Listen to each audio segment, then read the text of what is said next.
É isso aí, galera. Estamos de volta para mais um bloco com o nosso convidado especial, Zeca Santos, diretamente da Bahia. Vamos, que agora o assunto é desafios, mercado e os caminhos que a gente pode tomar, né, nessa trajetória.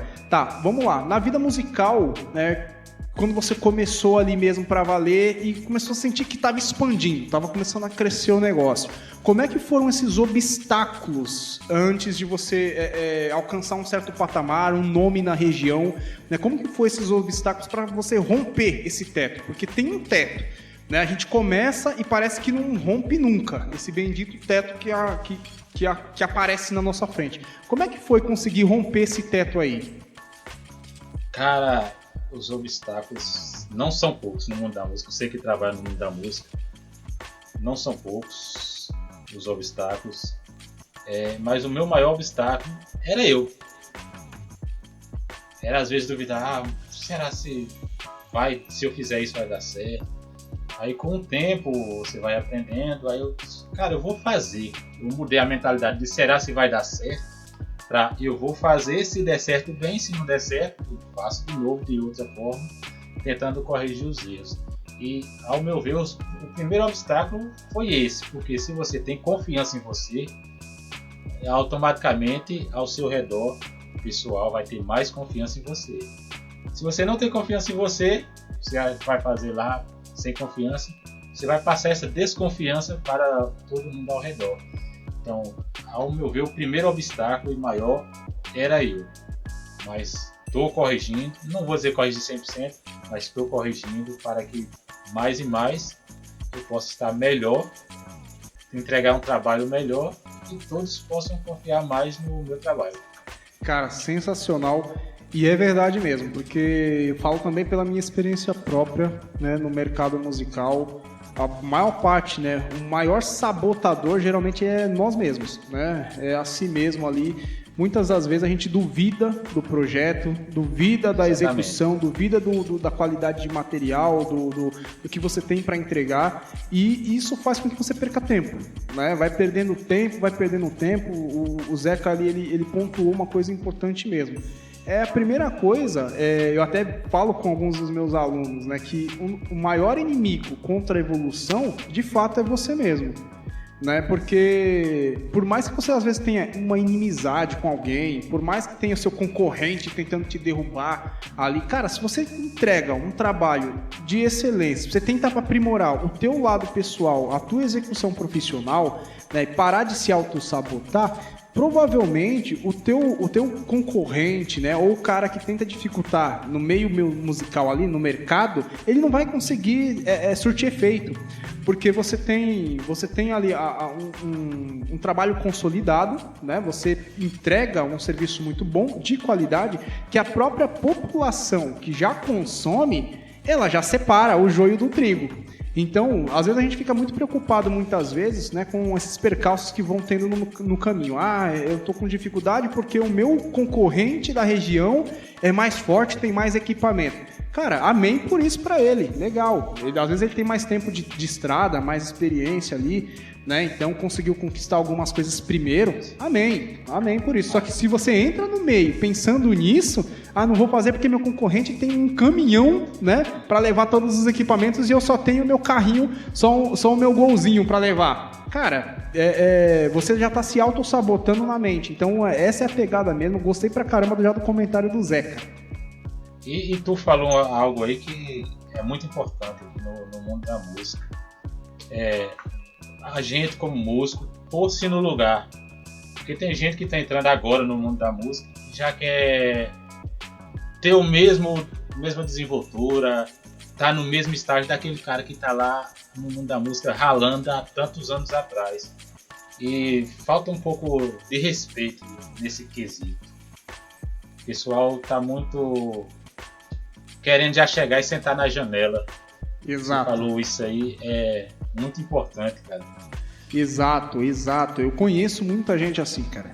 Muita gente que tá tentando alguns trabalhos sozinho ali e tal, e aí o cara ele não entende, né, que de fato tem uma galera que já tá há mais tempo no meio, tem uma certa experiência ali, E às vezes quem tá vindo agora é como você falou, já quer sentar na janela. O cara, pum, chega, quer tomar aquela posição ali e muitas vezes não tem condição de entregar. Porque a questão, muitas vezes, se o cara entrega, ainda beleza, é menos mal. Isso. Mas se o cara ainda não entrega, não tem equipamento, não tem técnica, muitas vezes. Eu conheci alguns músicos no meio do caminho que o cara não tocava nada. O cara com um Nord na mão, um Nord Stage 4 na mão, eu fui tocar com ele um ano atrás, mais ou menos, um baita de um Nord. Quem conhece de teclas, de piano, sabe que Nord é top de linha.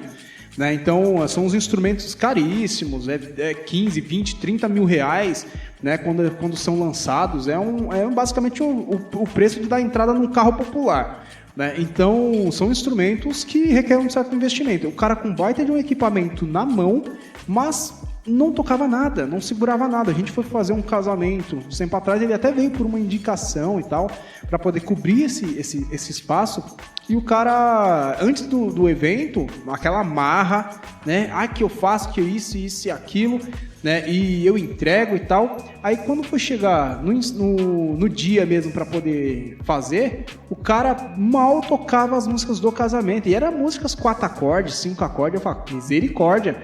Então, às vezes o cara tem um equipamento excelente na mão lá, mas ele não consegue entender, não tem aquela humildade de se colocar numa posição, muitas vezes até de pedir ajuda, né? De chegar ali, poxa, eu tenho um músico ali que já é mais experiente, já tá há mais tempo, tá legal esses arranjos, tá legal assim, vamos fazer assim, né? Funciona pra vocês. Aí o cara não, chega naquela marra com aquela pompa toda, né? Tentando sentar na janela e muitas vezes passa vergonha, porque ele não entrega, ele não consegue entregar. Então tem que tomar esse chá de humildade, né? Porque de fato, às vezes você quer chegar lá, mas você já tem realmente condições de executar aquele serviço lá em cima, porque a gente estava até conversando aqui em off, na pausa do bloco, né, entre os blocos aqui, sobre essa questão dos setores, né? Eu gosto de classificar primeiro, segundo e terceiro setor, né? Os tipos de eventos que a gente executa e tal. Eu me considero, por exemplo, do terceiro setor. Eu vou até explicar aí como é que funciona essa classificação pessoal dos setores. O primeiro setor, para mim, é a galera que tá na mídia, sabe? Televisão, Globo, SBT, né? Tá aparecendo aí nos grandes canais, que tá nas mídias principais, né? Que a gente consome no dia a dia. Já o pessoal do segundo setor é a galera que também faz show, faz em palco grande, só que não aparece tanto na TV, né? Então tem nome, você vê esse pessoal, muitas vezes você vai ter um show na sua própria cidade, você sabe que aquela banda é grande, né? Uma banda de baile grande e tal, porque tem estrutura, faz shows para 10, 15, 20 mil pessoas, mas não é a galera, por exemplo, que aparece na Globo, que aparece no SBT, na Record, né? Então a gente chama de meio que segundo setor ali.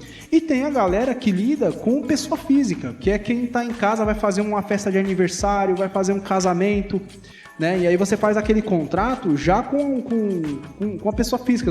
Geralmente não é pessoa jurídica ali, é corporativo, né? Não é serviço corporativo. Então, quando a gente lida com pessoa física, pra gente é mais, a gente chama de terceiro setor ali. Então, a minha empresa atualmente, hoje, apesar de ter aumentado muitos contratos corporativos, ainda tem a sua grande maioria, né, os clientes que são CPF, né, pessoa física. Então, para essa galera, né, que tá começando ali, que pensa, poxa, eu quero chegar um dia a ser primeiro setor, lá Gustavo Lima, Gustavo Mioto, né, Luan Santana, Wesley Safadão, os nomes grandes aí que estão na mídia, né, os caras já tocam em palco enorme, gigante, e são convidados para os programas de TV, né, que aí a gente chama que é primeiro setor. Para chegar lá, cara, tem muito feijão com arroz para comer, tem muito feijão com arroz, porque o pessoal fala que é só questão de sorte, mas não é, cara. Quando você entende a realidade dos bastidores, o trabalho insano que é feito nos bastidores, aí você fala, caramba, o cara tá lá porque o trabalho atrás, né, de montagem, de produção artística, produção musical, qualidade de áudio. A maioria dos músicos que a gente conhece hoje popularmente começou de baixo, começou pequeno. Né? Muita gente ali não tinha esse suporte, né, visual, de comunicação visual, não tinha suporte de marketing, não tinha essa parte de produção musical refinada também, a banda rodava músico pra caramba, não tinha uma banda fixa, né? Então até chegar nesse patamar aí, cara, é muito feijão com arroz que foi, né, passado ali no prato, né? Muitas vezes. Então, para quem está começando de baixo, tem que entender isso aí, né? Que não é fácil, é como o Zeca falou mesmo. O cara tem que ter, né? Aquela realidade, choque de realidade que não dá para já querer chegar e sentar na janela. Só frisando para complementar o assunto que também não é impossível você começar hoje e amanhã já estourar, porque hoje a música, cara, tá muito imprevisível, cara. Hoje em dia que o pessoal não liga tanto para qualidade, só tá lá a maioria por meme. Hoje em dia tá bem mais fácil, então não é impossível você começar aqui e já estourar. Hoje e amanhã é mais a humildade sempre em primeiro lugar, eu acho. Exato. E essa é aquela situação, né? A galera que principalmente romantiza o caminho. A gente estava conversando nos bastidores, antes também de iniciar, né, a gravação aqui do programa, né, essa questão mesmo de como a vida do músico é dura, é doída, né?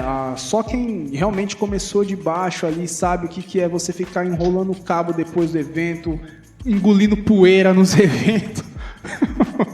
Né? A gente muitas vezes vai tocar num local ou outro lá, o teclado fica cheio de terra, cheio de poeira, a gente volta com a garganta inflamada de tanta poeira que engoliu, entendeu? Lugares difíceis, de difícil acesso, o carro não passa, e aí você fura pneu no meio do caminho, e sem falar, isso a gente tá falando só de logística, sem falar do trampo que é, daquele trabalho que é feito para se preparar para os eventos, o estudo que o músico tem, aprender escala, aprender campo harmônico, as progressões, né? Aprender a lidar com o próprio instrumento. Às vezes o cara tem um instrumento de ponta, como eu comentei, e não sabe operar ele. O cara tem um baita instrumento na mão ali, mas não sabe utilizar as funções daquele equipamento para otimizar o trabalho. Agora, final do ano, aconteceu algo parecido com a gente. A gente tem também uma empresa de som, que é a Play Sonorização. Aí, ó, Play Sonorização, hein? Tem Insta também? Tem Insta também. Beleza, a gente vai marcar o Insta lá também, vocês seguem para dar um apoio pra galera. Aí a gente comprou uma mesa de som nova, digital.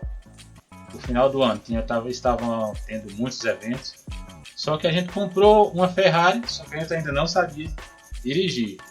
A gente fez aí 2 shows nessa forma. Aí não ficou bacana, eu não gostei. Meu parceiro Raí Salusteno também não gostou. Eu disse, cara, vou levar lá para casa a mesa, vou estudar, porque assim não dá para trabalhar. A gente não está entregando o trabalho que realmente o público merece, o cantor merece. Então eu peguei, trouxe aqui para casa, passei o dia todo estudando ela. Aí a gente já fez os últimos ensaios com ela, já tá bacana. Então no próximo evento, com certeza a gente já vai mostrar um trabalho bem superior aos que a gente mostrou antes. Mas porque a gente teve a humildade de dizer, cara, não tá bom, a gente precisa estudar isso. Então a gente fez isso, reconheceu que não estava bom, reconheceu o erro, teve a humildade para a gente tentar consertar. Cara, o Zeca falou uma coisa que é verdade, é acerto e erro, cara. Você errou lá, você para, analisa, né, faz essa reflexão, poxa, onde foi que a gente vacilou aqui, onde dá para melhorar. Volta lá atrás, leva, estuda, se prepara e tenta mais uma vez. Empreender, inclusive, é assim. Empreender, né, a gente recebe pancada na vida o tempo inteiro, né? Erra de um jeito, erra num contrato, né? Eu mesmo, atualmente, os contratos que a gente faz, o meu menor contrato com o CPF tem 8 páginas. Né, para vocês terem ideia de tanta porrada que eu tomei no meio do caminho. Então você vai aprendendo, você vai se vacinando, você vai acrescentando uma cláusula daqui, uma cláusula dali, pede para uma advocacia revisar, você leva para um advogado revisar o contrato depois. Então você começa a ter um pouco mais de profissionalismo, você vai entendendo que, poxa, não dá para fazer nas coxas as coisas. Você tem que começar a realmente aprimorar. Às vezes você pode ter um equipamento simples ali e mesmo assim tira uma qualidade absurda. E é como o Zeca falou, às vezes você tem uma Ferrari na mão e não sabe operar. Se a gente não tem essa humildade, né, de dar um passinho atrás, poxa, vou parar aqui, deixa eu estudar para aprender a usar, é que nem hoje, por exemplo, eu não tenho uma Ferrari, Eu não tenho uma Ferrari, eu falo carro mesmo, né? Não tenho uma Ferrari. Se eu ganhasse um carro hoje, eu ia ficar meio perdido. Talvez para dirigir seja simples, se for o básico do básico, como qualquer outro carro. Mas sei lá, se eu coloco na função para corrida, por exemplo, e eu toco demais no acelerador, talvez o muro fosse o meu destino. Então, bem por aí. É mais ou menos por aí. Então, esse negócio, se você pega um equipamento muito avançado e você também não faz um estudo, né, você não tira o máximo de qualidade dele, né? Então, o Zeca pontuou uma coisa aí que é fundamental. Para quem quer entrar nesse meio, não importa se vai entrar grande, né, já com estrutura absurda, né, ou vai entrar mais humildezinho, com às vezes uma mesinha simples, né, uma caixinha de som, que geralmente todo mundo começa assim, é uma mesinha, uma caixinha, um microfone e um cabo para poder ligar, né, o instrumento. A maioria começou assim, eu comecei assim, era uma caixinha só, hoje a gente tem mais caixas. Né? A gente tem mais equipamento aí para poder usar, mas lá atrás era desse jeito. E aí você tenta aprender, eu tiro os graves aqui, tiro o agudo dali, né? Então vai tentando melhorar o máximo que você pode com o equipamento que você tem, né? Então pra galera aí que vai entrar nesse meio, entender que realmente não dá para romantizar. O que a gente enxerga geralmente no resultado final, né? Ali, eu gosto de falar que é os 10%. Os 90% mesmo do serviço foi feito nos bastidores. A entrega é os 10% final. Exatamente. É os 10% final, é a entrega. Ali você não tem mais o que consertar. Ali é o final, é o produto final, é a vitrine, né? Então, o produto já está pronto, você põe para expor para o seu cliente lá. Então, você não vai mexer mais no produto, né? Ali é a execução final. Então, para mim, é os 10% final. Os 90% é que vai fazer a diferença para que esses 10% final saia com qualidade, né? E esses 90% dói, cara. Dói pra caramba. Você gasta as horas, perde sono, né? Você fica maluco, se estressa, porque você testa uma coisa, erra do outro. Fala aí, Zeca, na hora que você tá produzindo som, quantas vezes você apaga um arquivo e refaz? Cara, é sempre assim, cara. É toda vez. Você tá lá, 2 horas da manhã fazendo, terminou, vou dormir. No outro dia você vai ouvir e já não gostei. Literalmente. Vou refazer de novo. É sempre assim, cara. Sempre o famoso assim. Nunca tá bom. É. Cara, a vida de música é uma loucura e a gente fica parecendo doido mesmo, cara. Então, pra não enlouquecer, a gente fala, né? É se apegar na igreja, se apegar, né, na família, nos amigos, porque, cara, é uma coisa de louco. Mas é bacana esse frio na barriga, essa aventura de criação que a gente tem, né? Então, bom, estamos fechando mais um bloco, né? Já trouxemos aí uma boa quantidade de informações iniciais para a galera. Depois a gente vai ter outros episódios lá na frente também, que eu vou tornar a convidar o Zeca para participar também. Vamos trazer mais convidados, a gente fazer uma conversa mais aberta com mais gente ainda, né? Então, fazer aquela conversa descontraída e vamos soltando mais informações. Conforme vocês vão acompanhando, vai beliscando uma coisa ou outra aí, trazendo para sua própria realidade de execução profissional também. Beleza? Então, 15 segundinhos para mais uma pausa e a gente volta já para mais um bloco. Valeu.